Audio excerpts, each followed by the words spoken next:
Star Wars 7x7, episode 2240. All right, we've talked about the winners and the losers from The Force Awakens. Now we're going to start exploring the winners and losers from The Last Jedi. And yes, Finn is going to make one of those lists. Punch it.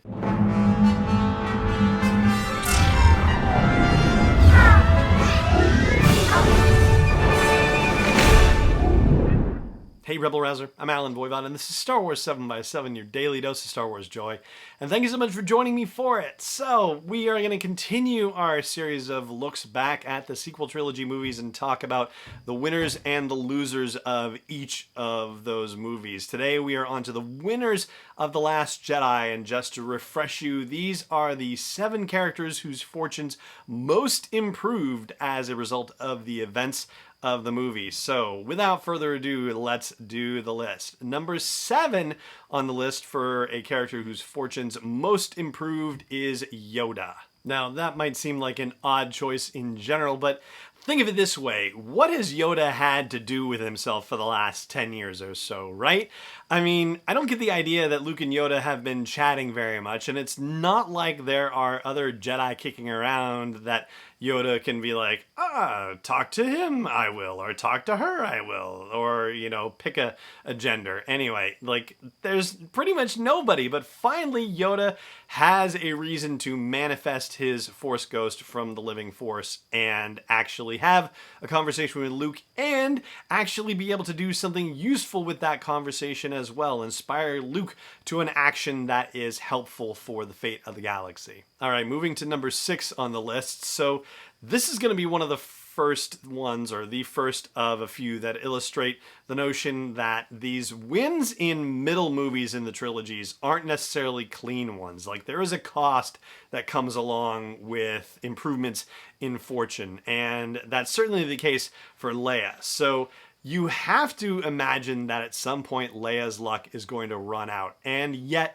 it doesn't, especially in The Last Jedi. I mean, everybody else around her dies. The Resistance is whittled down to its barest bones, and yet she is still somehow able to survive and escape to fight another day, and to look at Rey in the end and say, we have everything we need. I mean, my goodness, for what this incredible leader has been through, for her to be able to say that, yeah, it's insane. But it also goes to show that if anybody can make her own luck, then it's Leia, right? I mean, whatever Han Solo thought about being able to make his own luck, no, it's really Leia who's the one who can make her own luck, and out of, the most impossible of circumstances. All right, number 5 on my list is Rey, and similar kind of thing in the sense that, her victory isn't a, very smooth and complete victory. It's not just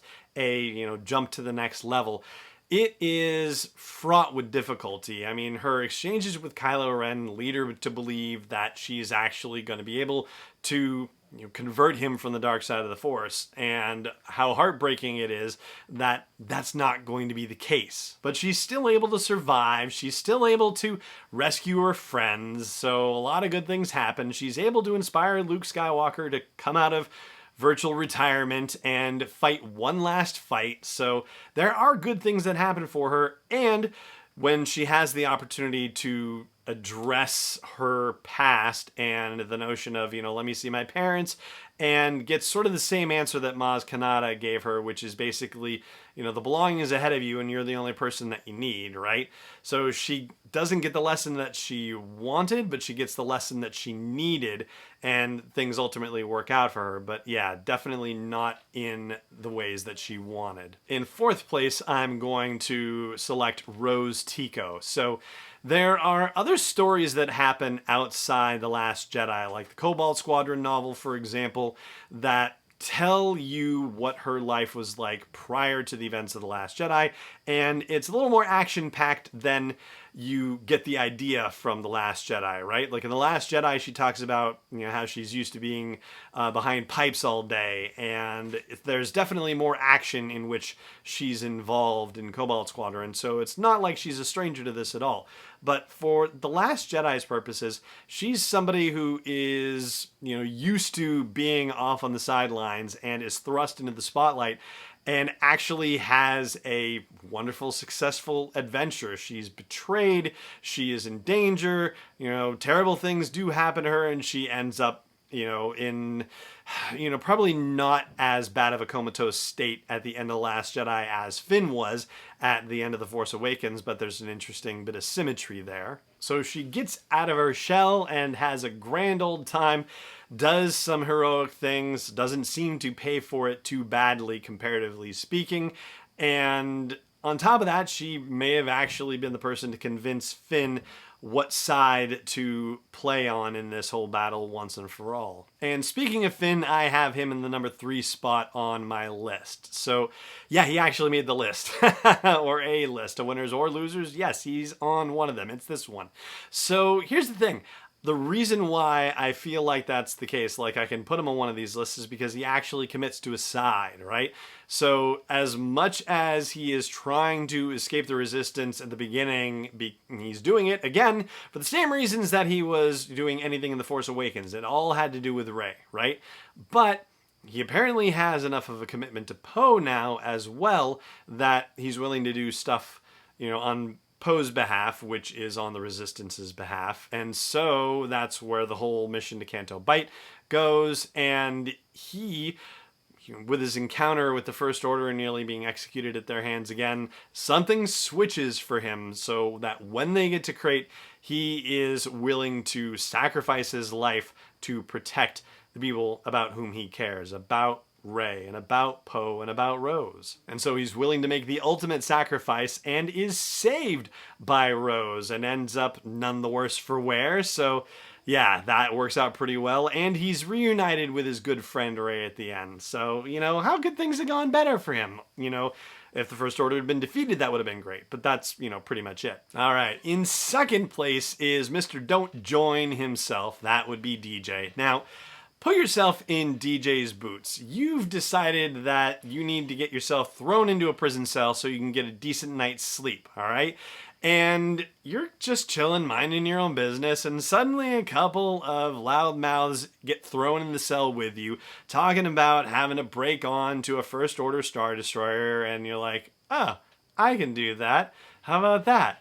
And watch me, I'll just walk out of this prison cell just to prove my point. So, voila, I'll just steal his ship. That's great. You got money? Great, let's go.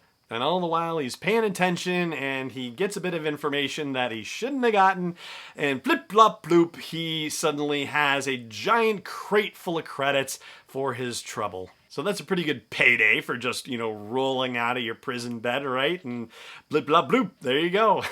That's DJ in the number 2 spot. And before we do number 1, I do want to give a quick shout out to our friends at Audible and remind you that you can get a free audiobook download and a free 30-day trial of Audible's service by going to sw7x7.com/audible.